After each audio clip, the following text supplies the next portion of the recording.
الإخوان، السلام عليكم ورحمة الله وبركاته. كتعرفوا ما هو أوسخ وأقبح وأخطر كائن في الوجود؟ وأوسخ شخص في عباد الله على الإطلاق هو النرجسي. المهم الخوت، أنا وعدتكم، قلت لكم مرة غنبدا نتكلم عن النرجسية والنرجسيين ولاد كلب، لان بالتجربه، لان عندي تجربه معاهم، ونوصل لكم الفكره. والحمد لله الناس راه دابا هاد النرجسيه ولات الناس كتكلم عليها كثير، اما علماء النفس ولا اطباء النفس ولا الخبراء ولا الناس اللي عندها تجربه شخصيه، ولاو كيوصلوا الرساله ديالهم باش الناس تعرف وتحضي من هاد الشخصيه الخطيره اللي ولات كتلاعب بالضحايا وكثرات هاد الايام، وخصوصا مع هاد الايام مع وسائل التواصل الاجتماعي. كثروا هاد النرجسيين ونطوا فاح السر ديالهم، يعني فضحوا الناس. الحمد لله كلشي غيولي يعرفهم، لانهم كانوا من قبل كانوا نرجسيين. كان الاطباء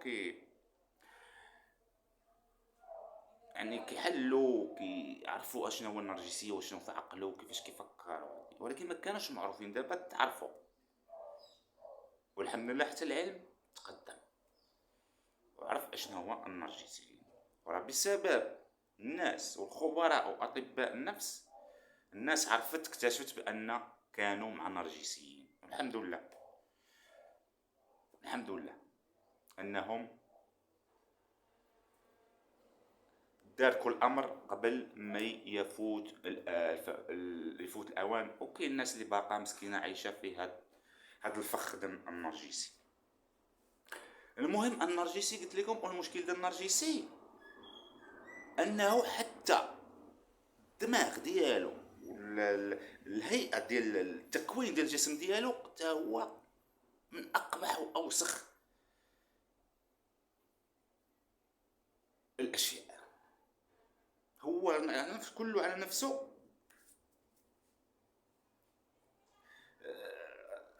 الوساخه، الزبل كيقولوا الزباله، كما كيقولوا عليهم مع خبراء النفس واطباء النفس. كيقولوا عليهم كيديروا عليهم قوارير، الصرف الصحي كيقولوا عليهم الحلوف. انا بالنسبه لي ما لقاش لي واحد الاسم.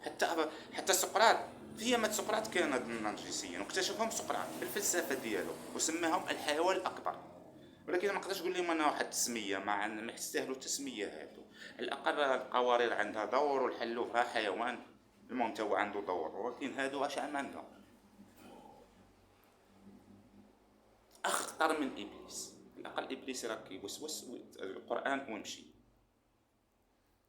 والمشكله هاد النرجسي كيعتقد في عقله المريض بانه هو الاعظم، هو الافضل شخص على الاطلاق. مكاينش شي واحد غينافسو ولا في المستوى ديالو. غريب في الامر. المهم نعطيكم مثلا واحد ميريكانيه. شو الناس بدات توعي الناس، وبدات الميريكانيه كانت واخده واحد نرجسي، رغم ان الميريكانيه واعيه ومثقفه وعندها واحد المركز كبير في امريكا، وما عرفت راجلها نرجسي بعد 20 سنه. لان النرجسيين اذكياء في التلاعب والخداع وكيطوروا باش الضحيه ما تعرفش. ومن بعد ولات مستشاره طبيه، يعني كتساعد الناس اللي على توريهم شنو هو النرجسيين وهذه والى اخره باش يعرفوا. وكاين واحد اخر، شخص اخر كان هو كان حس براسو بانه نرجسي، ولكن هو كانت عنده ما كانش مرض، كانت عنده غير واحد الصفه. ولا المهم كيعامل التلاميذ، كان كيقرا في الكليه كيعامل التلاميذ بواحد الطريقه. هذه هو عرف راسو انه ماشي على حق، ولكن دارك راسو انه غير حاله، مشى عند الدكتور نفساني وعرف بانه كان نرجسي، وكتب واحد الكتاب وفسر فيه بعض الصفات وبعض الافعال اللي كيديروها النرجسيه، ولا كيساعد ناس وكيوريهم هاد على النرجسيه، لان كما قلت لكم تشافى لان كان عنده غير عرض ماشي مرض، حاله.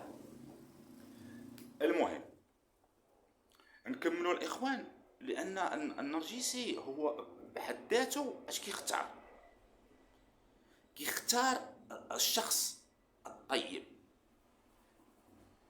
الشخص اللي ممكن تكون متسامح، قلبه كبير، قلبه كما كيقولوا مرهف. النرجسيين كيختاروا هاد الضحايا. مثلا الزوج النرجسي كيختار الزوجه ديالو تكون فيها هاد الصفات. حتى الزوجه النرجسيه كتختار الراجل ولا الزوج اللي كيكونوا فيه هاد الصفات. لماذا؟ لان هي عارفه من مثلا النرجسيه من الراجل ما غياخذ يعطيها الثقه ديالو، من بعد غتبدا تدرس ليه باش تدمر ليه حياته. عارفه هاد السيد راه طيب، واخا هي دير يعني يكون منها هي العيب، يكون منها هي اللي دير الخطا. عارفه هذاك السيد الطيب المرهف بانه هو كيحس بمشاعر الاخرين على حساب المشاعر ديالو. مثلا دارت هي شي خطا، هو عارفاه غيقول بينه وبين نفسه، يقول مسكينه قيلا جرحت لها المشاعر ديالها، وقيلا العواطف ديالها دمره، خصني نمشي عندها نقول لها سمحي ليا، يعني ندير لها واحد خاطرها باش ترجع، رغم هي اللي على خطا. هما كيختاروا هاد الناس الطيبين. والقضيه الاخرى المهمه الاخوان، اشنا هو الشيء اللي كيحبوا النرجسي بجنون، كيحبوا بجنون وعايش غير على هاد الشيء، هو التطوير في التلاعب والخداع. ديما كيحاول كيبحث ويدير اي حاجه باغي يطور من الخداع والتلاعب ديالو باش يبقى يتلاعب بالضحيه. حتى ان كاين بعض النرجسيين كيمشي يقرا على النرجسيه باش يشوف الضعف والقوه يعني مدى العلم النفس، وهذه باش يطور من الخداع والتلاعب ديالو الى مستوى اكبر. وبعض النرجسيين كيمشيو على الطبيب النفساني ماشي باش يداواو، لا، باش يعرفوا اكثر على الاسرار ديال النرجسي، باش يطوروا هما منه. شوفوا انا كنت وصل بهم النرجسي، قلت لكم اوسخ خلق الله. وكاين واحد النرجسيين كتكون عندهم حاله، كتكون تقريبا النرجسي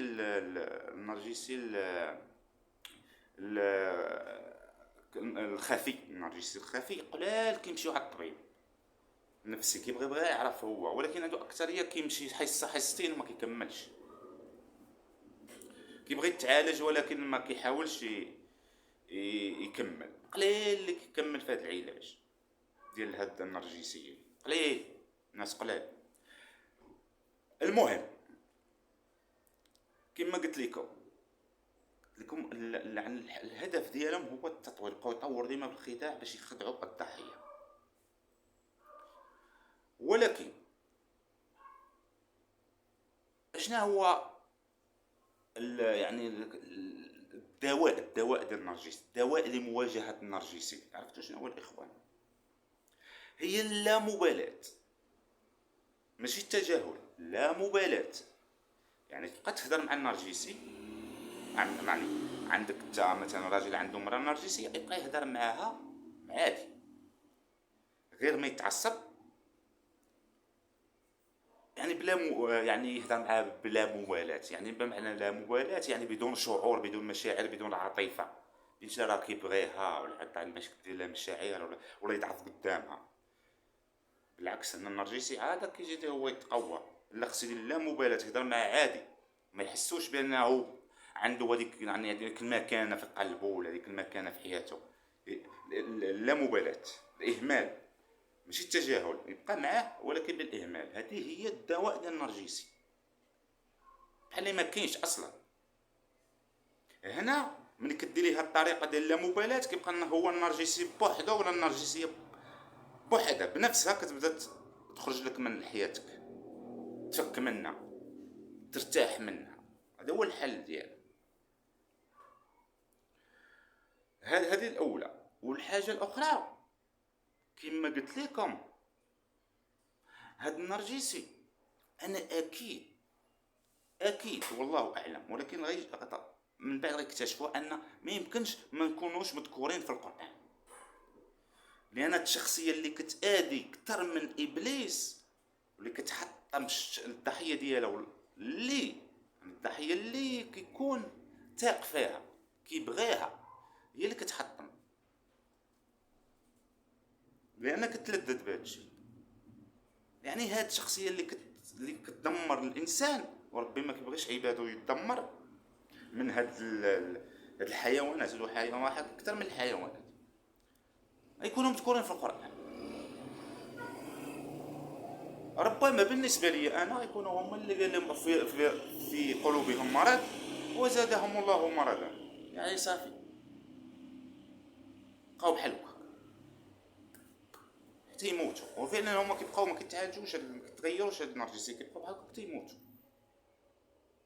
وحتى في الدين، في الايمان والدين ديالهم كله خداع، حتى مع ربي خداع، تصوروا حتى مع ربي خداع وتلاعب. كيبينوا لك مثلا في الدين وفي الاسلام ولا في انهم هما احسن، هما ملائكه يمشيو يقدر تلقاه هو ديما مثلا في الفجر كيمشي، خاصو يمشي يولو الفجر ديما، خاصو هو يكون هو كلشي كينادي عليه. هذا السيد صالح تقي.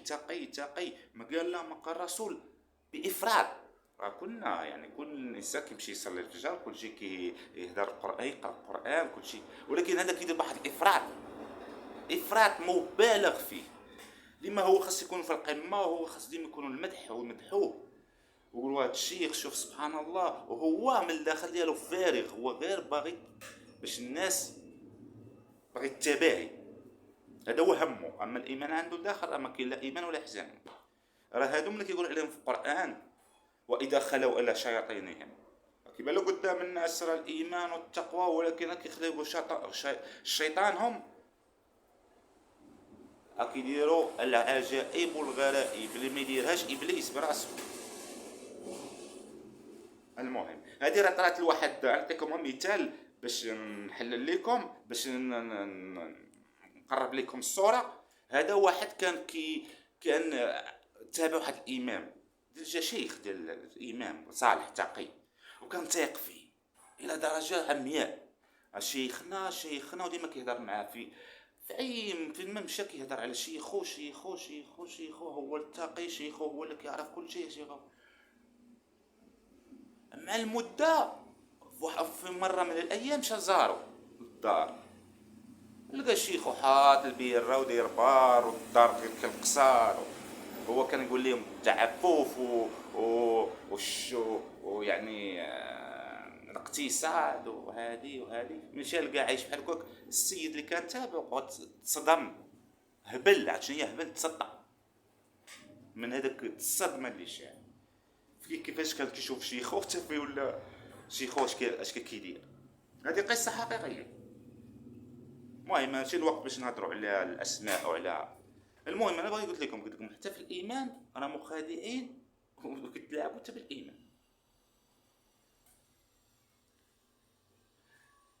هذه المهم.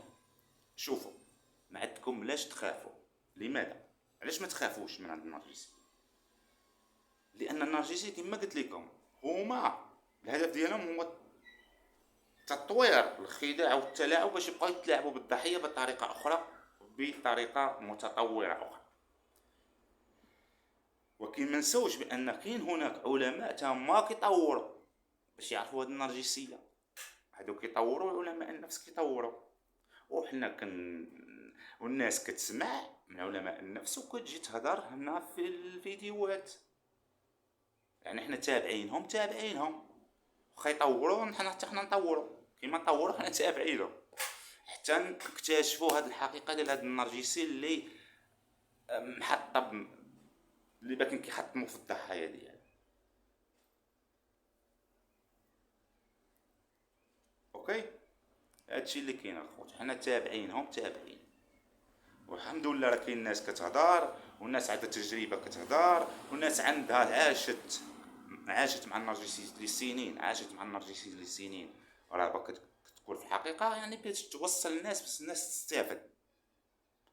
اللي عرف بانه عايش مع نرجسيه والعلاقه سامه، راه كاينين فيديوهات يعرف كيفاش يتعامل معاها بطريقتها. وكاين اللي كيقول له حلول، وكاين كيقول اللي ما عارفش راه عايش مع نرجسيه راه يبحث، راه يعرفها من خلال الصفات ومن خلال غيسمع على هاد النرجسيه، غيعرف بانه راه عايش مع نرجسيه، من خلال هذيك الصفات راه غيطبقها في الواقع، غيلقاها متشابهه، بين الامر غيبان له راه نرجسيه. هنا غيبان يعرف، يعني الانسان اللي عرف انه مع النرجسيه غيحتاط، غيعرف اش يدير. ماشي واحد عايش مع نرجسيه وما عارفهاش، وديما هي النرجسيه، مثلا المراه النرجسيه ديما انت كتخليك تشوف راسك ما بقات عندك شخصيه، ضعيف، لا شيء، فاشل. ولكن انت كتولي تعتقد الراجل الزوج كيولي كيعتقد بهذه الصفات، ولكن هي اللي خلات راجلها النرجسيه اللي خلات راجلها كيشوف راسو بهذه الصفات. هو راه ما فيش هذه الصفات، وكتخليه يشوف راسو بانه صافي لا شيء، باش كتحطمو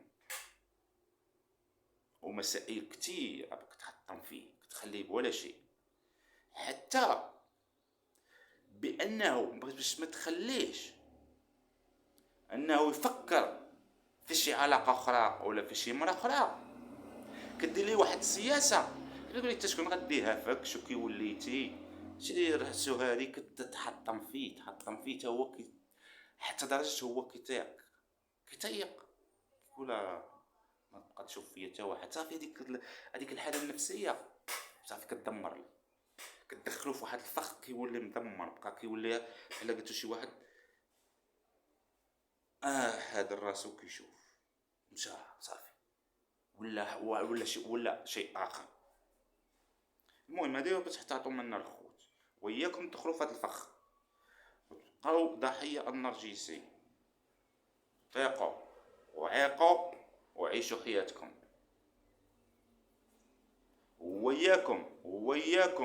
وياكم تحاولوا ترجعوا على النرجسي وتطلبوا منه السماح، ولا تقولوا لي علاش خليتينا، علاش درنا لك. وياكم راه كيتلذذ بهذه القضيه، هو كيفرح على هذه القضيه، ولا هي كتفرح على هذه القضيه، راجلها يمشي عندها يقول لها اش درت لك ولا هذا، تما هي كتطلع هذاك تقوى. وياكم. واخيرا هو الاخوان، وياكم مرة أخرى أن تقوموا بواحد الاصطدام مع النرجسي، اصطدام يعني واحد التحاور معه، علاش درتي هادي، لا ما خاصكش ديري هادي، وراه ما هو اللي النرجسي اللي غيربح، سوا مرة سوا راجل. كانت عندك مرة هي اللي غتربحك، الا بديتي تصطدم معاها وتتكلم معاها وتوريها علاش علاش هاد المسائل، وانت منك خطا انت درتي هادي، هذاك الحوار هي ديما غتنجح، وهي ديما غتفوز عليك، غير ما تدخلش مع الاصطدام، عطيها بالثقه، عطيها باتساع. غنشوف اخطاء كيديروها كتير، يقول لك انا غنمشي عند النرجسيه انا نقول لها انت ما درتيش مثلا هادشي، هادي خصك انت راه مراه، خصك من الواجب ديالك ديري هادي، تهلاي في الدراري، ديري ماكله هادي، غيسمعك يقول لك غنقول لها غنصلحها باش تعرف، لا بالعكس غترجع لك الطابله لك انت، وفي الاخر غترجعك انت تقول لك انت اللي نرجسي، سيرتو لا قلتي لها انت نرجسيه تقول لك انت اللي نرجسي، انت اللي خاصك تمشي للطبيب نفساني سير داوى، ورجعت عليك الطاوله، وانت غتبقى تعصب، او ما يمكنش، هي دارت هادشي كله وانا تدخل غير ديك الساعه، غتدخل غير في واحد متاهه، تدخل في متاهه غير بعد وصافي، وسير بالتي هي احسن، يبقى عندك ديما، يكون عندك واحد وعي، تفكر، ما تكونش تعصب قدام النرجسيه، يكون عندك وعي ولا مبالاة، وما تبقاش تهتم بها، وما تهضرش لا على الشعور والعواطف ديالك والحب. ساهم وعيش حياتك. وانا ديما كنقولها، قديتي تهرب غير هرب، حفظك الله. لا قدرتيش تهرب وبقيتي عندك شي حوايج جا معاها ما تقدرش تمشي عليها، وسير معاها بها الطرق تيحن الله، وغيحن الله سبحانه وتعالى. لماذا الخوت؟ لان كما قلت لكم النرجسي كياخذ غير يختار غير الضحيه الطيبه الخلوقه عندها قلب كبير. هادو ما غينساهمش ربي، وباذن الله كلكم باذن الله كلكم غتخلصوا من هاد النرجسيين، وباذن الله هاد النرجسيين غيتفضحوا في العالم وغيولوا منبوذين ان شاء الله، منبوذين. المهم في الفيديو الآتي إن شاء الله نهضر لكم على موضوع آخر، مهم على النرجسية، ويعني ألاعيب أخرى وخداع آخر كيفعلوه هاد النرجسيين الاستحواء على الضحية بطرق جهنمية. والسلام عليكم.